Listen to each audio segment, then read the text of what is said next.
assignments, okay? But it is all under the big assignment, which is the research paper assignment, okay? All right, so before we go into topic selection today, I want you to familiarize yourself with the structure of a research paper, okay? This is a sample, okay? You can find it on my blank space, okay? Blank space, you just key in ZXAS, you will be able to find all my lessons for this semester. All right, so in the structure of research paper, as you can see in the sample, it will start with the title first. What is the title? The impacts of stress on university students' academic performance. Okay, followed by name of authors and affiliations. Can you see? Author name and which institution you are affiliated to. So your affiliation is Sunway College. Okay, where are you attached or where are you working or studying? Basically, that's what affiliation means. Next, we have abstract. Okay, we have abstract. We have abstract. This is the abstract. An abstract is the summary of the entire research paper. It is usually the last thing that we write or we do in a research paper. Once we have completed our research paper, only we can write the abstract. Okay, followed by the introduction. This is the introduction. As you can see, this is the introduction. This is chapter 1. Okay, and then we have literature review.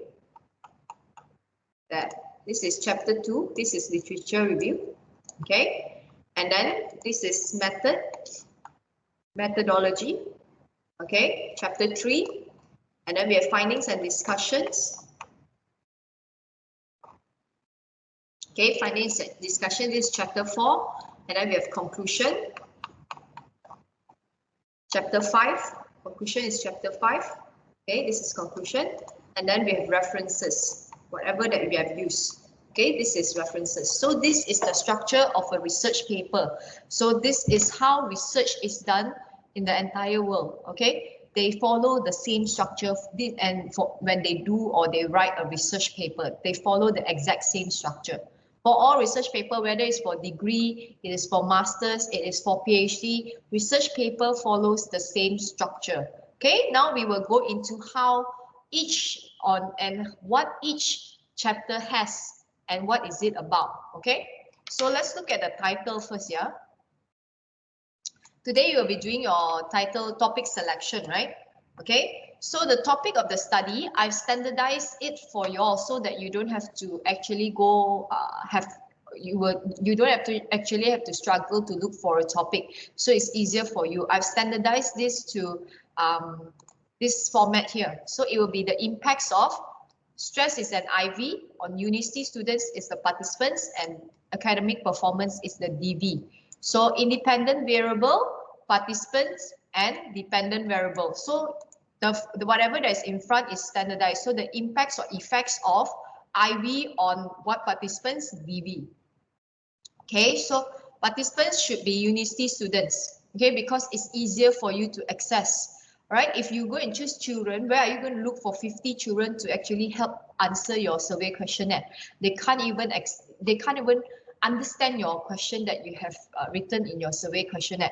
That is why university students, because it's easily accessible, all your friends are university students, so that participants is easily accessed. If you want to choose children or mothers or smokers or people like that, you actually have to find 50 people that are like that. So find things that are more common.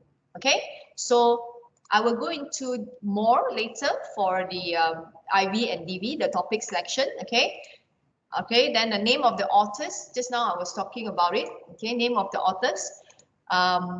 Normally the first author is the main author, the one that has contributed the most. Okay, and also it is the corresponding author, meaning if you have anything that you don't understand about the paper, you email the first author.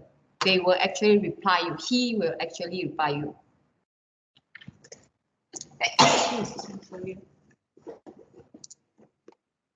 Okay, so next we will have abstract. Like I told you previously, it's the last thing that we write in our research paper. So that paragraph will be about 120 words. Okay, it is a summary of the entire research paper. what will be in the abstract is a bit about the introduction, some background of the issue, what methods you have used to collect data, what are the results, and what is the discussion of it. Okay, so this is the last thing that we write in a research paper. Okay, so this is the abstract. Then we have introduction. The introduction has 4 sections. Okay, as you can see here, section 1 is background of the study. So this is the background of the study. Okay, the background of the study is like a brief introduction of what your issue or topic is about. Okay, it's not based on your own opinion. Yeah, it's based on other people's opinion, not opinion, other people's information you get from the internet, right? Okay, so who said this? So you need to find sources. Remember, I told you research paper is very much like cooking. Okay, you need to prep your ingredients. Same like research paper. Before you start writing, before you start cooking, you need to buy ingredients. Before you start writing, you need to find resources for you to write. Because when there's no input, there's no output. Okay. Then we have, after you have written a brief introduction of the topic or the issue, you will come to a research problem. Okay, or we call it problem statement. What do you see in that you want to study? Why do you want to study this field? There must be a problem, there must be an issue. Okay, remember the 3 main things why we want to conduct a research. One of them is because we want to fill in gaps, because we don't know. That's why we want to do a research. Okay, because we want to find a solution, so we want to do a research. And finally, we want to explore and understand more about this issue. That's why we are doing a research. So normally for you all will be like understand more only, because you are not at that level where you can find a solution or you can fill in gaps. Because if you want to fill in gaps, it must be a very radically new research that will contribute and shed light. So for at your level, you just need to actually do a research so that you can understand and explore more about that issue. Okay, so this is the problem statement. Okay, and then you will have purpose statement. Can you see the purpose statement here? Because there is many past research have stated that there's a strong link between stress and academic performance. That's why now you want to examine the correlation and the impact of stress on university students' academic performance while seeking for possible solutions. But this one while seeking only, but not necessarily you will get it. Okay, but your main aim is to examine only. You want to understand something further. Okay, you want to understand only.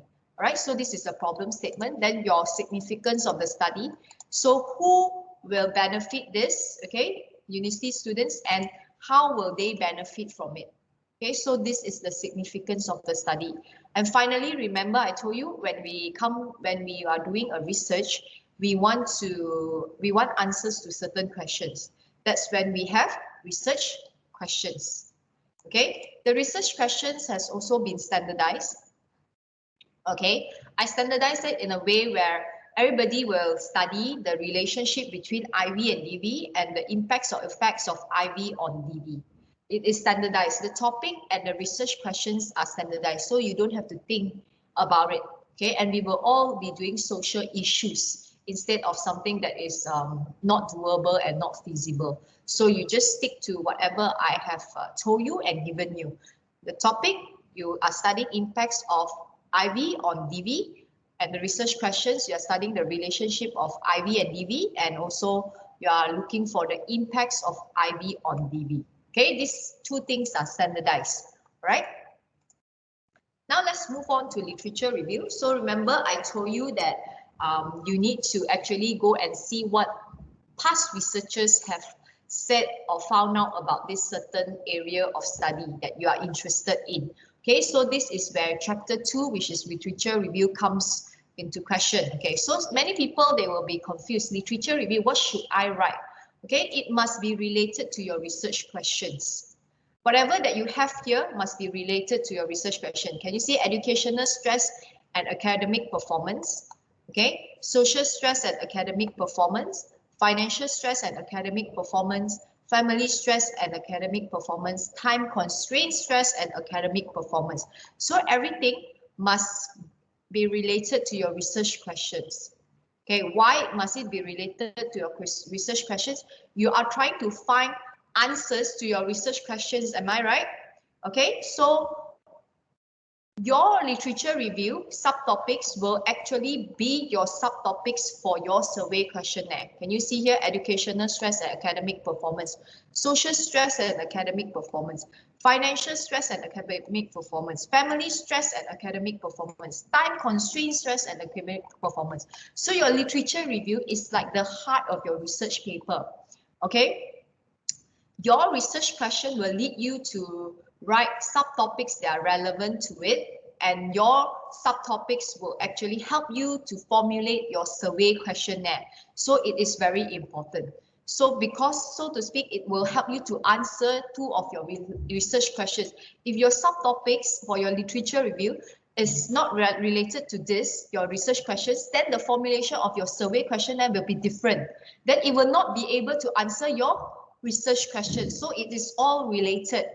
Okay, the methodology is all related. So in the methodology, there are 3 main sections. Okay, there is the participants. Okay, who are your participants?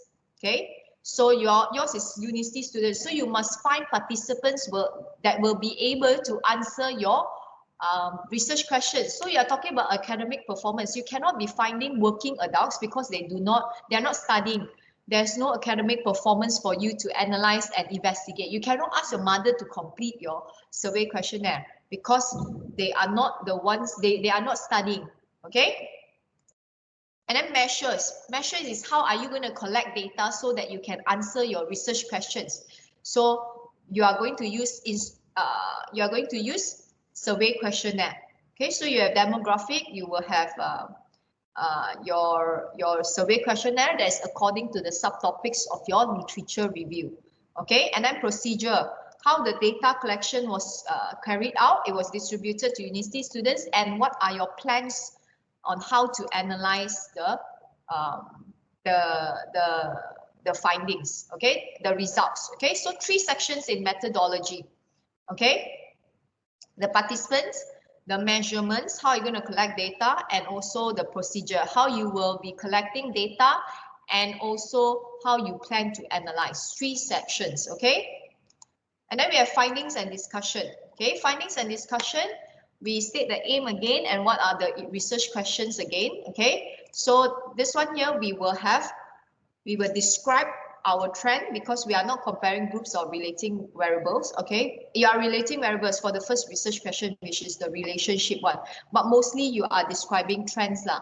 Okay, so you describe first whatever that's in the table, whatever your results are, because we will be doing survey questionnaire, right? So you will be collecting data in numerical form. So you will put out the graphs, tables, and all that. You will describe the data that you have collected, and then you are going to discuss. So you're going to talk about the summary of overall results, compact findings, and interpretation.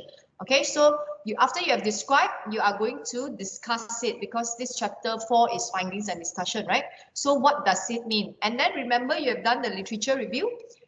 Your past studies here, whatever the literature review, you have to compare it now with your results. Is it the same or not? If it's the same, why? If it's different, why? So everything, all your results here are again backed by whatever you have done for your past studies to compare the results. And then you analyze what is your interpretation. So you're going to do the same for every subtopic. You're going to describe the data. Okay, then you are going to analyze it. What does this mean? And is it backed by past evidence, which is whatever that you have written for your literature review, and analyze. So you're going to do this for every subtopic. Okay, until the end. All right. Then after that, you are going to do your conclusion, which is chapter 5. This is chapter 5. You're going to put final emphasis on the important aspects of the results. So your results just now in findings and discussion is quite full-fledged, right? Very detailed, right? Okay, now in the summary, you just want to answer and highlight the key findings only. So what's the answer to the first research question? What's the answer to the second research question? In layman terms, nothing too complicated, but just go straight to the point. What does this mean? Okay. Then next that you need to write in the conclusion in limitations. What are the constraints that you face, the challenges that you face, or the weaknesses of your research paper? And finally, the last one is recommendation. Future studies. What can future researchers do? And then you are done with the entire research paper already. Okay, so now you are at this level here, selecting a topic. You are selecting a topic. So once you have selected your topic, you will have to read, because remember, no input, no output. When you have nothing here, you cannot write. And then after you have read up whatever past researchers have done, you have found out already, you have the knowledge, then you have to create survey questionnaire, collect data and distribute. Okay, then after that you analyze. So this is chapter 1, chapter 2, chapter 3, chapter 4. You present the findings and also analyze. And finally, this is chapter 5, conclude by stating limitation and suggestion for future studies. Okay, so chapter 1, chapter 2, chapter 3, chapter 4, and chapter 5. Okay, so far okay, right? This is the structure of the entire research paper. Are you okay so far? Give me a Y if you're okay. If you are not okay, give me, ask a question. Give me an N probably. Any questions so far? Can understand?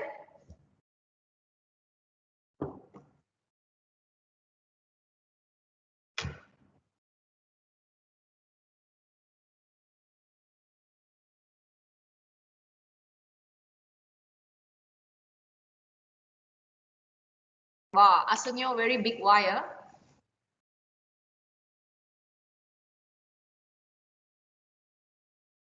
It's a good topic. It must be interesting to you. You must feel it. You must really like it in order to do it. Okay, because if not, it will feel like it is a drag. Okay, you want to do this research because you want to know, you want to find out something about it. Okay, it must be relevant to our assignment, meaning to say you have to follow my standardized version, the impacts or the effects of IV on DV. Okay, that is the topic. Follow this format. Your question is open-ended and your assignment topic cannot be too broad or too narrow. Okay, your topic must consist of two things, which is the dependent variable and the independent variable. Okay, so you need to have the standardized research topic. This is the one. The effects or impacts of independent variable on what participants. I think this one should be university students because it's easier. And what is the dependent variable? You must have one independent variable and one dependent variable.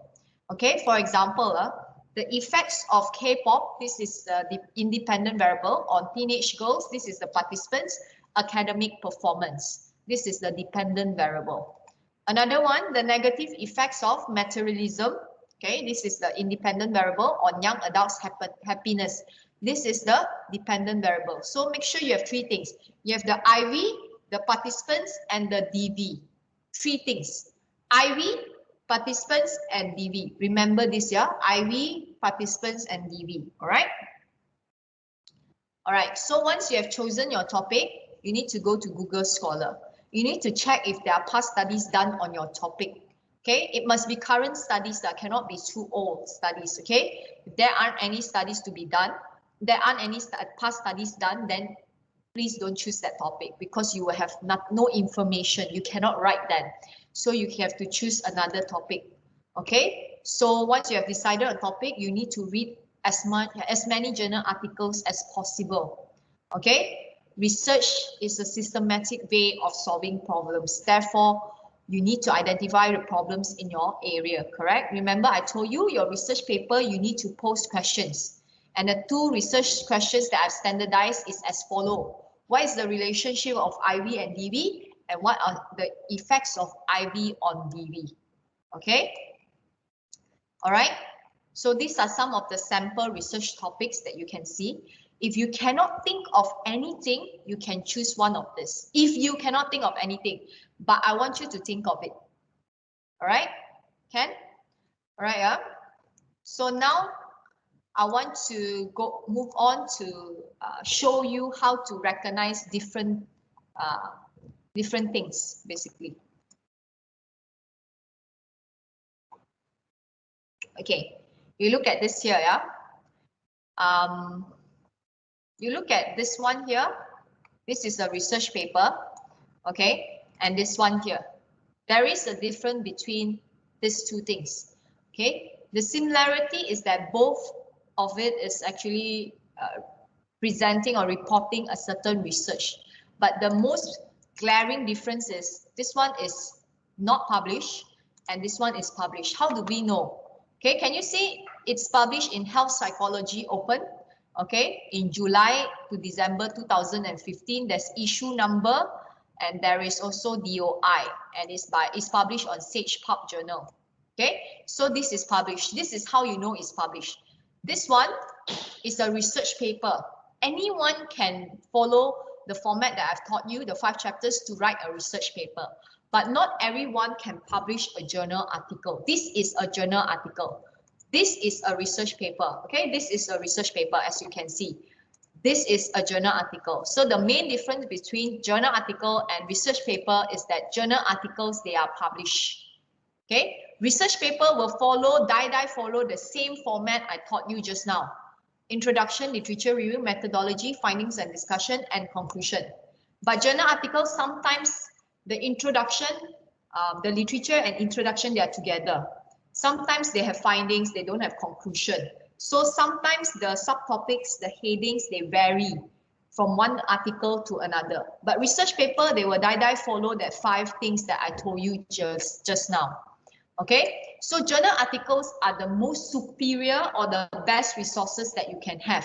Why are they published? Because they have gone through very strict vetting process, meaning to say the journal will need to look at your article and see if the article is worth publishing. So not all research paper makes it to being published. They only choose the best. And once they have your paper, it will go through a very heavy editing and proofreading process by several panel authors. And then they will tell you what you need to change. The author has to change it before it's being published. That is why journal article is the most credible and most superior source you can find online. So journal articles like this, they are very good. Okay. As you can see, this is a journal article. It has abstract, it has introduction. It looks like a research paper, but it is published. So you must be able to differentiate between research paper like this and journal articles like this. Journal articles are published. Remember that they will look roughly the same. You can see where is it published, which year it was published, and what is the issue that was published. But for research paper, you can find nothing like this. Okay, you cannot find anything, any information, for example, where it is published, which year it was published, and what's the DOI number and which website it was published. Okay, so this is the 2 main difference. All right, let me show you another thing that is different. Yeah. So when it comes to journal article, right, you will also find different journal articles online. Okay. If you can see, it's written here, empirical study. Can you see it? All right. So we have 2 types of paper. Yeah. One, we call it empirical paper. Okay. And the other one, we call it conceptual paper. Okay. So this is an empirical paper. Empirical paper is like what I told you earlier. We have a research question. Okay, we review the past researchers, and then we actually collect data and we present the findings, discuss about it, and then evaluate later on in the conclusion. Okay, this is the typical format of an empirical paper where the researcher actually goes and collect data in forms of interviews, observations, or even survey questionnaire. Okay, so this is an empirical paper. There is something called a conceptual paper that looks like this. This is also published. This is also from, this is also a journal article. But if you realize, right, this is just introduction, effects of unauthorized usage, internet usage on workplace productivity, Saudi model, reproducing the model for workplace, and then conclusion, and then references. Did you realize something is missing, which is the methodology, the findings, and all that? This is a conceptual paper. This is like a literature review only. It is just reviewing what other people have found out, and they wrote another paper based on other people's study. This is what we call conceptual. It's just a concept, didn't really do anything, didn't really go out and collect data and conduct a research. So this is the main difference between conceptual papers and empirical papers. What we are looking for in our literature review are only empirical papers and not conceptual papers. So does this mean you cannot use these papers? You can, but for your introduction, not your conceptual paper, not for your literature review. Okay, so now you need to know the difference between a research paper, okay, which is not published, a journal article which is published, empirical paper, and conceptual paper. Where you can find all these kind of papers, it is through Google Scholar. They are different from websites, yeah. Okay, websites is like anybody,